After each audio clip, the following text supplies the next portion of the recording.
The air was thick with dread as Jason Clark turned onto his quiet Portland street. A sleek, silver Lexus sat in his driveway, gleaming like a stranger's ambition. He wasn't supposed to be home yet. Not until Sunday, but the fish had stopped biting, and a brutal Oregon storm had chased him off the lake. At 52, Jason was a man of grit and scars. His hands calloused from years of engineering work, his heart patched up after 2 stents. He'd built a life with Emily, his wife of 25 years, in this very house. A life of shared laughter, late-night jazz, and a mortgage they'd paid off together. But as he killed the engine of his battered pickup, something felt wrong. The house was too still. No hum of the TV, no soft saxophone notes drifting from the kitchen. Even the dogs, which Emily had given away 2 months ago without a word, weren't there to bark a welcome. She'd said they were too much work now that their son, Owen, had moved out. Jason had swallowed the hurt, but now it gnawed at him. A warning he hadn't heeded. He grabbed his fishing rod and a crumpled gas station coffee, stepping out into the damp evening air. The Lexus loomed in the driveway, its polish mocking the rust on his truck. Emily used to laugh at cars like that, calling them midlife crisis toys. So why was one parked here, bold as brass? His boots crunched on the gravel as he approached the front door, each step heavier than the last. The silence inside was deafening, broken only by the creak of the door as he pushed it open. A scent hit him. Cheap cologne, sharp and unfamiliar, mixed with the faint tang of red wine. Not his brand.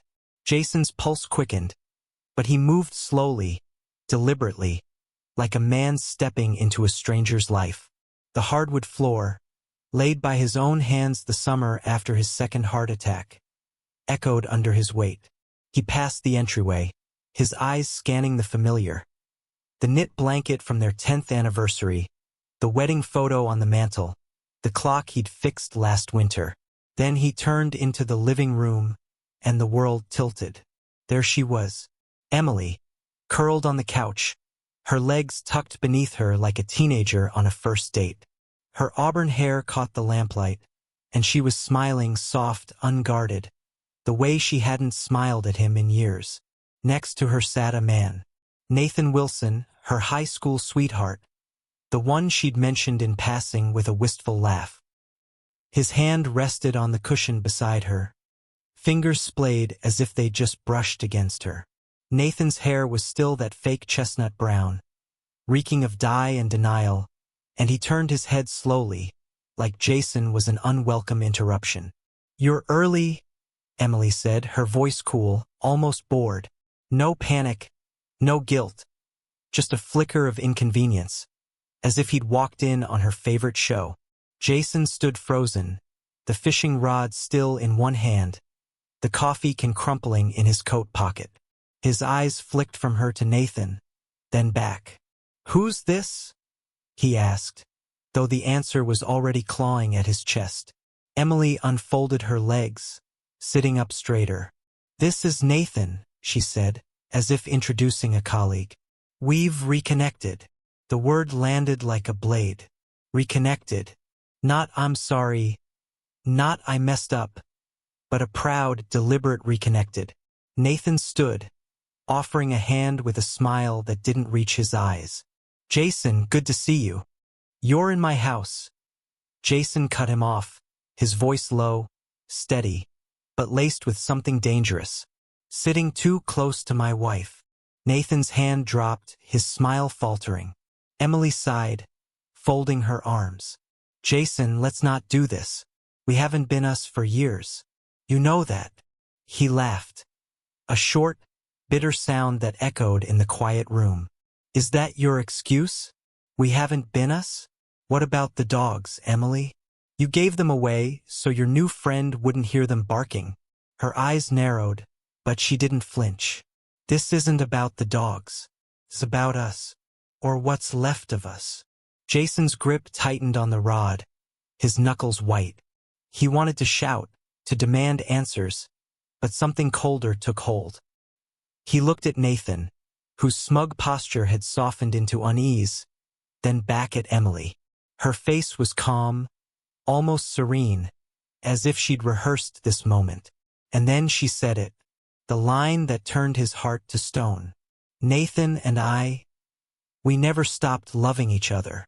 It wasn't a confession, it was a release. Emily's shoulders relaxed, her eyes bright with a truth she'd been holding too long. For a moment, no one moved. The room felt alien, the air heavy with betrayal. Jason's mind raced, piecing together the clues he'd ignored. The late nights she called work, the way she'd stopped touching him, the dogs vanishing without discussion. This wasn't a mistake. This was a plan. He didn't yell, didn't throw the rod or smash the wine glasses on the table. He just nodded once, slow and deliberate. So that's how it is, he said, his voice flat. Enjoy your evening.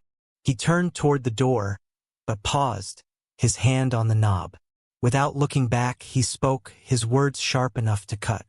Tell me, Emily, how long were you going to wait to tell me?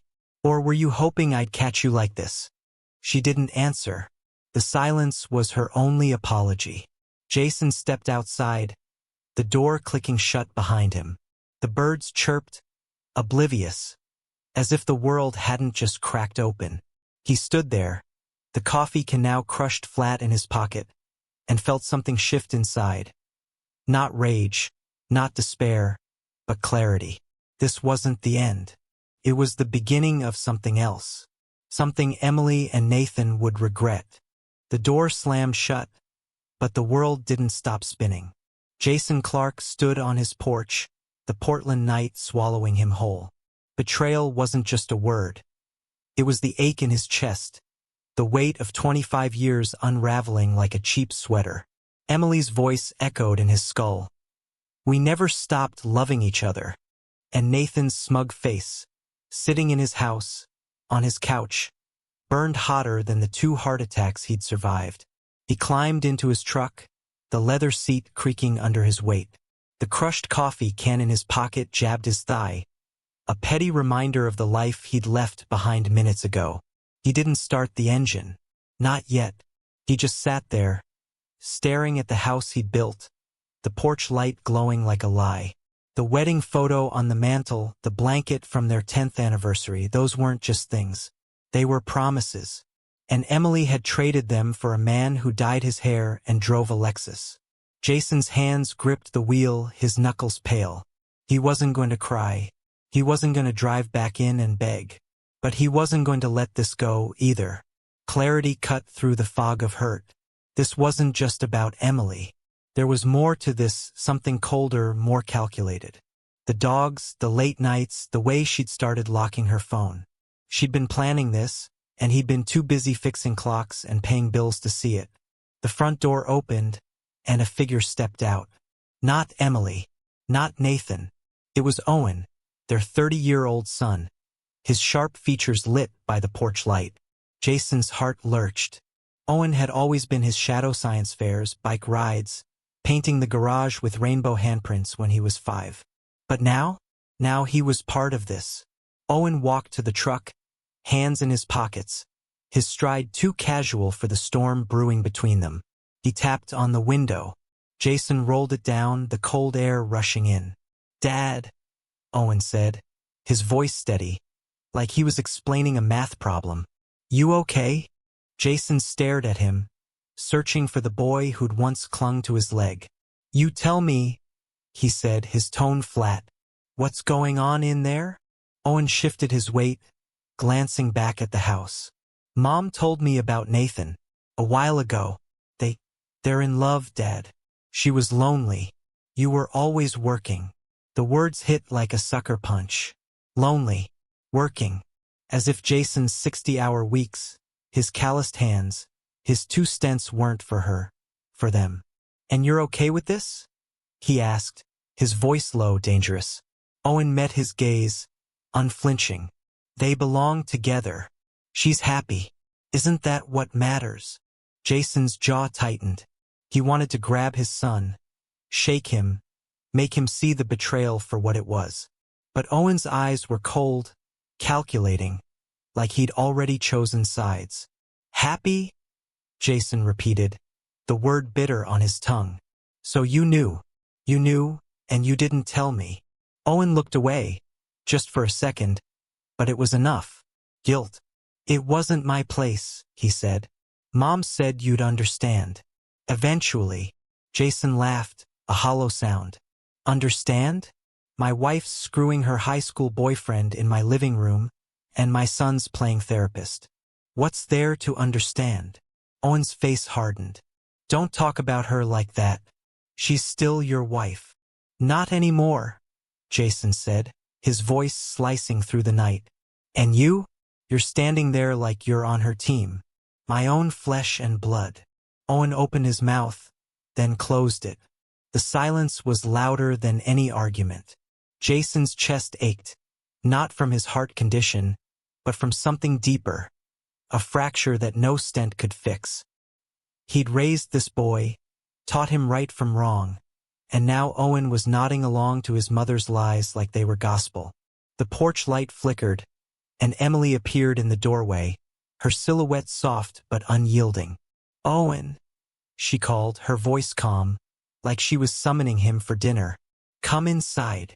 Owen hesitated, glancing at Jason. Dad, we can talk later, when you've cooled off. Jason didn't answer. He just rolled up the window, the glass sealing him off from his son's voice. Emily's shadow lingered in the doorway, Nathan's probably lurking behind her. The perfect little trio, rewriting his life while he sat in his truck like a stranger. He started the engine, the rumble steadying his pulse. He didn't peel out or burn rubber. That was for men who needed to prove something. Jason had nothing to prove. Not yet.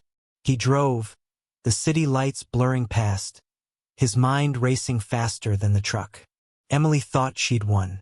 Owen thought he was doing the right thing. Nathan thought he'd slipped into Jason's life like a thief who'd never get caught. They were wrong. He pulled into a diner on the edge of Portland, the kind with cracked vinyl booths and coffee that tasted like regret. The neon sign buzzed, casting a red glow over the parking lot. Inside, he slid into a booth at the far end. The waitress, Shirley, her name tag read, calling him Han, as she poured him a cup of sludge. Jason didn't touch it. He pulled out his phone and dialed a number he hadn't called in years. Matt Green. Came the voice on the other end, rough and familiar, like gravel under boots. It's Jason, he said, his voice steady now. I need you. Matt chuckled, low and knowing. How bad is it? She's with Nathan Wilson, Jason said, no sugarcoating. In my house, and my son's backing her up. A long pause. Then, Jesus. The Camaro guy with the bad dye job. That's the one. Matt whistled. All right, brother. Meet me tomorrow. Same diner. 8 a.m. Bring everything you've got. Bank statements, deeds, the works. Jason nodded, though Matt couldn't see it. I want her to think she's won, he said. Then I want the ground to disappear beneath her. Matt laughed, sharp and approving. You're a cold bastard, Clark. I like it. Tomorrow, then. Jason hung up, staring at the coffee he wouldn't drink. The diner hummed around him. Truckers joking, a jukebox playing some old country tune, but he was alone in his head. Emily had made her move. Owen had picked his side. But Jason wasn't done. He'd built this life with his own hands, and he'd be damned if he let them tear it down without a fight. Not a loud one, not a desperate one, a smart one, the kind that left scars they'd never see coming. The diner smelled of burnt coffee and yesterday's dreams, but to Jason Clark, it was a battlefield. He sat in a corner booth, the morning light slicing through grimy windows, his hands steady around a mug he hadn't touched. At 52, he'd survived 2 heart attacks, a mortgage, and a marriage that now lay in ruins. But last night's betrayal, Emily's calm confession, Owen's cold allegiance, had lit a fire in him. Not the kind that burned loud and reckless, but the kind that smoldered precise, waiting for the right moment to flare. Across from him, Matt Green slouched in the booth, chewing a toothpick like it owed him money. His leather jacket was worn, his eyes sharp, the same ones that had gotten them out of trouble back in high school. Matt was a lawyer now, the kind who knew every loophole in Idaho and Oregon law, the kind who'd helped truckers and small-town men like Jason keep their lives from being gutted in court. He flipped through the notebook Jason had slid across the table, pages of scribbled numbers, account balances, property deeds, and dates. A roadmap of a life Jason had built, now weaponized. "How bad is it?" Matt asked, not looking up. Jason leaned back, his flannel shirt creasing against the vinyl. "She's sleeping with Nathan Wilson. In my house." Owen knew. "He's on her side." Matt's eyebrows shot up. "Nathan? The Camaro guy with the hair dye? Christ, what is it with women and bad nostalgia?"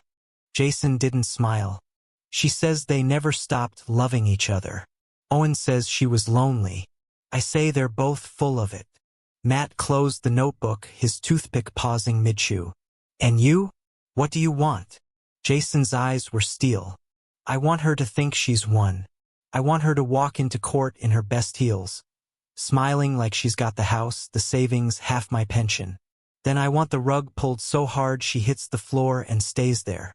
Matt grinned, slow and predatory. "You're a cold son of a bitch, Clark.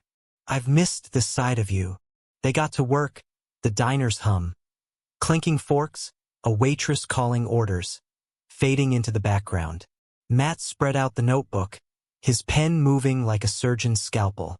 First, the savings, $350,000, scraped together over decades of overtime and skipped vacations. Jason had already moved his half, legally, quietly, into a trust for future grandchildren. Ironclad, Matt called it. Emily wouldn't see a dime, not even in court. The joint account still had $500, just enough to keep her from noticing too soon. She'd think it was bill money. Cute. Next, the house. Their Portland home, the one Jason had poured his soul into, was the prize Emily assumed she'd claim. But Matt had a better idea. "Put it in Owen's name," he said, tapping the deed. "You've got sole title, always have, since you bought it before the marriage. Transfer it now before she files. It's a gift to your son, not a divorce dodge. No judge will touch it." Jason's jaw tightened. "Owen's with her. He thinks I'm the bad guy." "Exactly," Matt said, leaning forward. "He won't refuse it. Too proud. And when the truth comes out, when he sees what she's really like, he'll choke on the guilt. Plus, it keeps the house out of her hands. Win-win." Jason nodded, slow, the logic sinking in. It wasn't about love or forgiveness. It was chess. And Owen was a pawn who'd learned the hard way. The pension was trickier. Jason's engineering job had secured a decent one, but Emily could claim half in a divorce, unless they played dirty. Matt smirked, pulling a folder from his briefcase. "Spousal abandonment clause," he said. "Idaho law still applies for Oregon filings. We've got her affair documented, texts, timestamps, maybe a neighbor's testimony if we need it. File first, claim she abandoned the marriage. Pension's yours. Lock tight." Jason exhaled, the weight of it settling. "She'll fight." "Let her," Matt said. "She's got no leverage. Adultery kills her case in this state. Judges here don't reward cheaters." They worked for an hour, mapping every move. The cabin in the Oregon mountains, Jason's retreat, built with his own hands in '98, was next. "Put it in the trust," Matt said. "Same as the savings. Call it legacy planning. She'll never know until it's too late." Jason agreed, his mind already picturing Emily's face when the pieces fell. By the time they finished, the diner was buzzing with the breakfast crowd, but Jason felt lighter, sharper, like a blade honed to a razor's edge. Matt slid the paperwork across the table, trust forms, title transfers, a draft filing for divorce. "Sign these," he said. "I'll handle the rest. By the time she realizes what's up, you'll be a ghost in her ledger." Jason signed, his pen steady, each stroke deliberate. He wasn't signing away his life. He was reclaiming it. Matt gathered the papers, tucking them into his briefcase. "You sure about this?" "No turning back." Jason's eyes met his, unflinching. "She made her choice." Owen made his. "I'm just playing the hand they dealt." Matt nodded, respect in his gaze. "Tomorrow we file. Keep your head down. Don't tip her off." Jason left the diner, the morning air crisp against his face. He climbed into his truck, the engine rumbling to life. As he drove back to Portland, the city waking around him, he felt something new. Not anger, not pain, but purpose. Emily was probably still in their house, humming to herself, maybe planning to paint the bedroom with Nathan's input. She thought he'd roll TikTok video showed her humming, oblivious to the trap he was setting.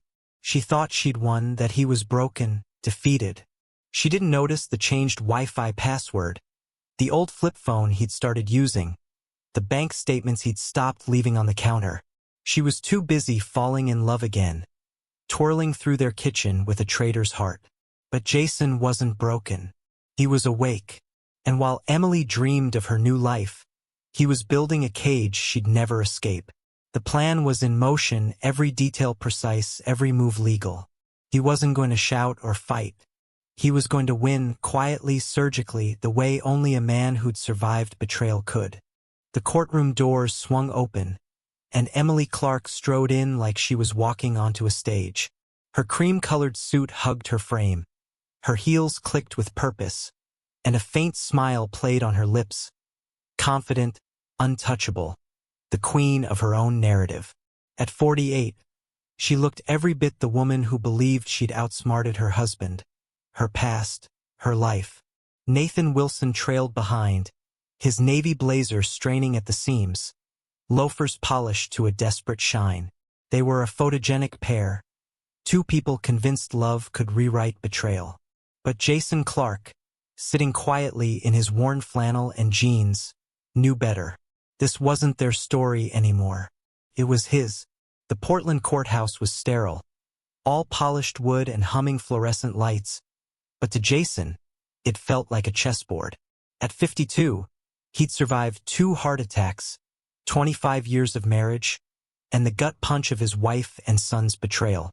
Now he sat with a single folded paper in his pocket, and a calm that unnerved even his lawyer, Matt Green. Matt slouched beside him, leather folio in hand, looking bored, a shark playing possum.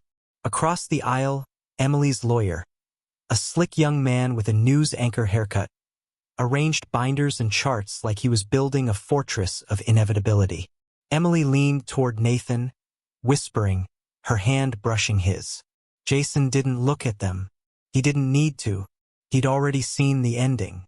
The judge, a woman in her 60s with tired eyes and a no-nonsense air, called the session to order. "Harper versus Harper," she said, her voice flat, like she was reading a grocery list. "Dissolution of marriage, contested distribution of assets." Emily sat up straighter, adjusting her blouse, ready for her close-up. Nathan leaned forward, elbows on knees, playing the supportive partner.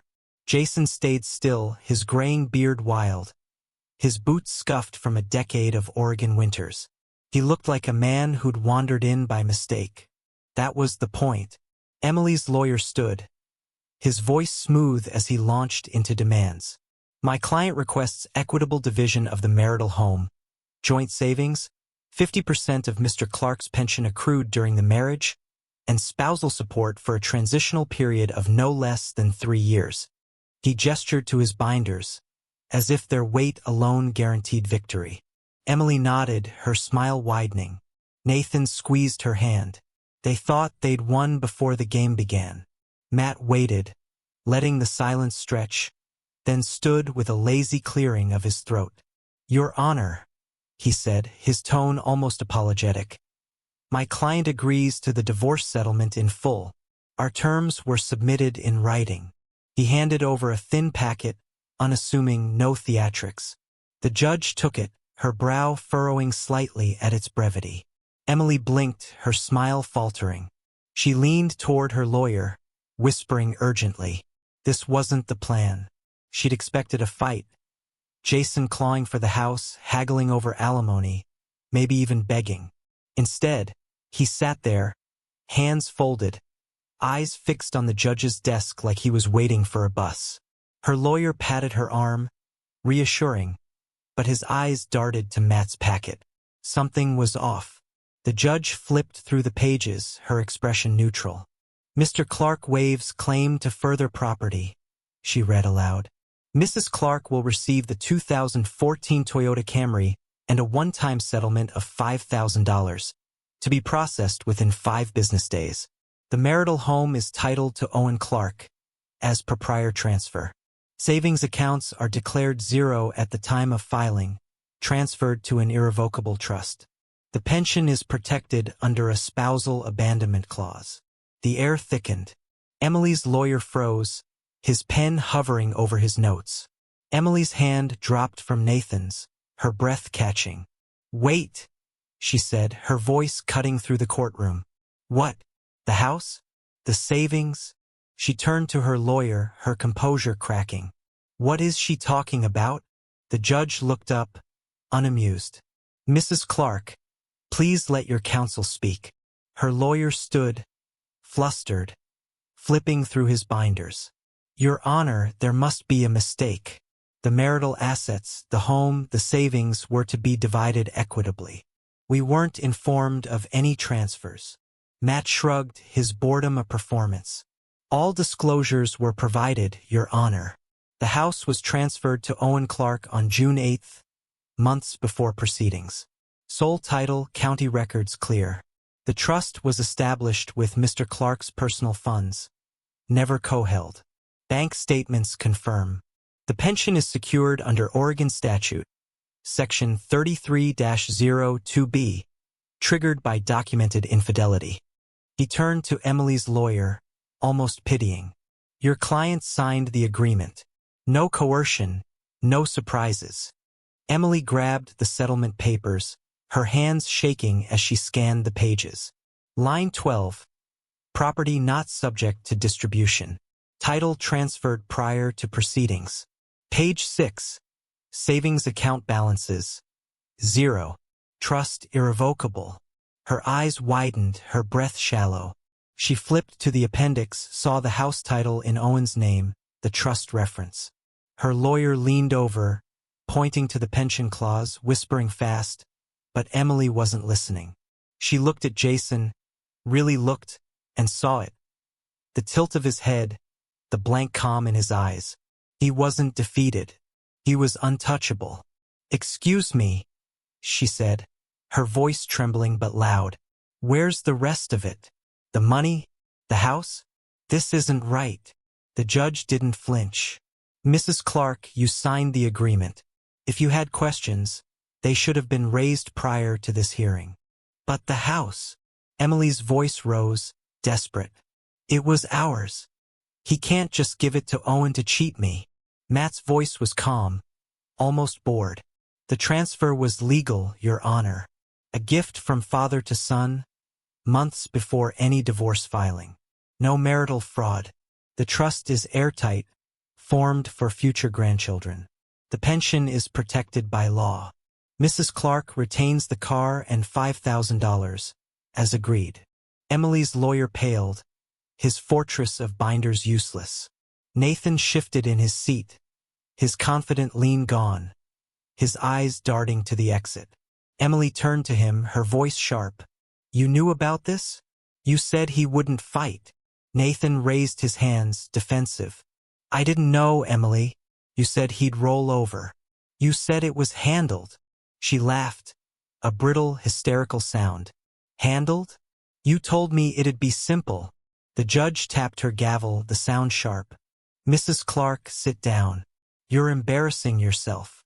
Emily froze, her face flushing as she registered the eyes on her. The clerk, the bailiff, the couple waiting for their case. Even her lawyer adjusted his tie, distancing himself. Nathan edged away, his chair creaking, no longer the gallant lover. Emily sat, her shoulders collapsing, her nails tapping the table in a nervous rhythm. She looked at Jason one last time, but he was already standing, his boots scuffing the floor as he walked out, not in triumph, just in control. The doors hadn't fully closed when her voice broke through, a jagged cry echoing in the hall. "You planned this, Jason." He didn't stop, but her heels clacked behind him, frantic. "You ruined me." He turned, slow, deliberate. Emily stood there, her suit wrinkled, her hair slipping from its careful curls. The bailiffs hovered, alert but not intervening. Her eyes blazed, but her voice cracked. "You set me up. The house, the trust, the timing. You waited until I filed. You knew." Jason's face was a mask. No anger, no joy, just finality. "You spent 6 months choosing Nathan," he said, his voice low, steady. "Every lie, every night you slipped away, every time you fed him pieces of our life while I was building something for us. You thought I'd break. You thought I'd hand you the house, my savings, my future. You left, Emily. You just didn't pack." Her lips parted, but no words came. Nathan appeared in the doorway, then retreated, his shadow vanishing as the door swung shut. Emily's defiance crumbled, her shoulders sagging. "Why?" she whispered, raw, broken. "Why would you do this to me?" Jason looked at her, not with cruelty, but with the weight of truth. "I didn't do this to you, Emily. You just never thought I'd stop shielding you from yourself." He walked away, his steps steady, the echo louder than her last cry. The courthouse air was sharp, the sky outside a crisp blue, but Jason felt nothing. Not victory, not relief, just space. Emily stood alone, her hands empty, her future reduced to a used car and $5,000. She'd bet on Nathan, on love, on a story that didn't exist. And Jason, he was already gone, one step closer to freedom. The Oregon mountains stood silent, their peaks cutting the sky like a promise kept. Jason Clark leaned against the railing of his cabin porch, a glass of scotch in hand, the late September air brushing his face like a clean slate. At 52, he'd outlasted 2 heart attacks, a 25-year marriage, and a betrayal that had nearly hollowed him out. But now, standing here, the fire crackling inside and the stars unclouded above, he felt something he hadn't in years. Peace. Not the loud kind, not triumph, but the quiet certainty of a man who'd taken back his life.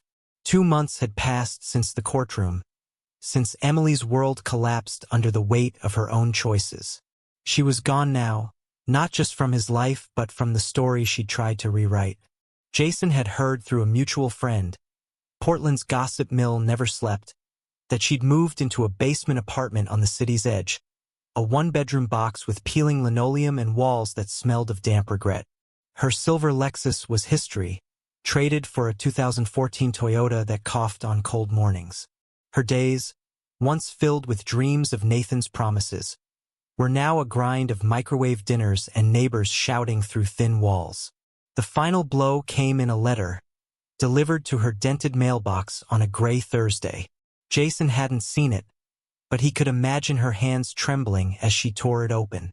From the offices of Braden and Stern, it read, crisp and cold. "Our client, Mr. Nathan Wilson, requests that you cease all contact. He will not pursue cohabitation, financial support, or further communication. Any prior offers are rescinded. Wishing you the best." No signature, no warmth, just the legal equivalent of a door slamming shut. Nathan, the man she'd bet everything on, had vanished, leaving her with nothing but $5,000 and a car that barely ran. She'd read it 3 times, the paper slipping to the floor, her reflection in the blank TV screen staring back. Pale, hollow, a stranger to herself. Jason didn't gloat. He didn't need to. The truth had done its work, sharp and unrelenting. Emily had gambled her family, her home, her future on a man who'd peaked in 1982, and now she was paying the price. Not because Jason had been cruel, but because she'd built her castle on lies. He sipped his scotch, the burn grounding him, and let the mountain air carry away the last of her shadow. Inside the cabin, the The fire popped, casting a warm glow over the worn armchair where Owen sat. His son, 30 and sharper than ever, held a beer, his eyes older now, softened by something new, understanding. Owen had shown up unannounced that morning, his SUV parked crooked in the gravel, his face a mix of guilt and resolve. Jason hadn't asked why he came. He didn't need to. The boy who'd stood in their living room, nodding along to Emily's betrayal, was gone. In his place was a man learning what loyalty cost. "Dad," Owen said, his voice quiet but clear, "I knew you'd outsmart her." Jason raised his glass, not in triumph, just acknowledgement. "I didn't outsmart her, Owen. I just stopped playing her game." Owen nodded, clinking his bottle against Jason's glass. The silence that followed was the good kind, not heavy with lies or regret, but full of something rebuilt. Owen had called a week after the courthouse, his voice shaky on the phone. "I was wrong," he'd said. "She told me you were the problem. I believed her." Jason had listened, letting the words settle, then told him to come to the cabin when he was ready. Today they'd spent the afternoon splitting wood, the rhythm of the axe a kind of therapy. Owen had talked about Emily's calls, her pleas for him to sell the house, her insistence that Jason had stolen her life. But Owen saw it now. The way she'd spun her story, the way she'd used him as a prop in her drama. The house, now in his name, wasn't a gift he'd earned. It was a lesson, one he'd carry like a scar. "I'm keeping it," he'd told Jason, his voice firm. "Not for her. For me. For us." Jason didn't push. He didn't need to. Owen was his son again, not because of blood, but because he'd chosen to be. The firelight flickered, and Jason let the moment breathe. This cabin, this land, this life. It was his not because he'd fought for it, but because he'd refused to let it go. Miles away, Emily sat in her apartment, the letter from Nathan's lawyer still on the table, its edges curled from her grip. Her phone buzzed spam, always spam now. She didn't answer. The TV stayed off, the silence louder than her thoughts. She'd lost everything. Not just the house, the money, the man, but the story she'd told herself. She'd been the heroine, the woman reclaiming her youth, her love, her freedom. But the mirror didn't lie. It showed a woman alone, her choices a debt she'd never repay. Jason didn't know about the letter, but he didn't need to. He'd known Emily would fall, not because he'd pushed her, but because she'd built her life on sand. He'd given her the rope, her affair, her lies, her arrogance, and she'd hung herself. The courts had been his tool, not his weapon. The law, the trust, the title transfer, they were clean, precise, untouchable. He hadn't broken a single rule, hadn't raised his voice or his fist. He'd just stopped protecting her from herself. Owen stood, stretching, the fire casting his shadow long. "You staying up here long?" he asked. Jason swirled his scotch, the amber catching the light. "As long as it takes." Owen smiled, faint but real. "I'll be back next weekend. We can fix that loose step on the porch." Jason nodded, the corner of his mouth twitching. "Bring your tools." Owen grabbed his jacket, stepping out into the night. The SUV's engine rumbled, its headlights cutting through the dark as he drove off. Jason stayed on the porch, the stars above endless, the fire's warmth at his back. Emily was a memory now, a lesson learned. Nathan was a ghost, irrelevant. Owen was his son again, and that was enough. He raised his glass to the sky, not in victory, but in gratitude, for the mountains, for the truth, for the man he'd become. Emily had wanted a new story, but she'd forgotten who held the pen. Jason had written his own ending, not with rage or revenge, but with the quiet strength of a man who knew his worth. And as the fire crackled and the night stretched on, he knew one thing for certain. He was free.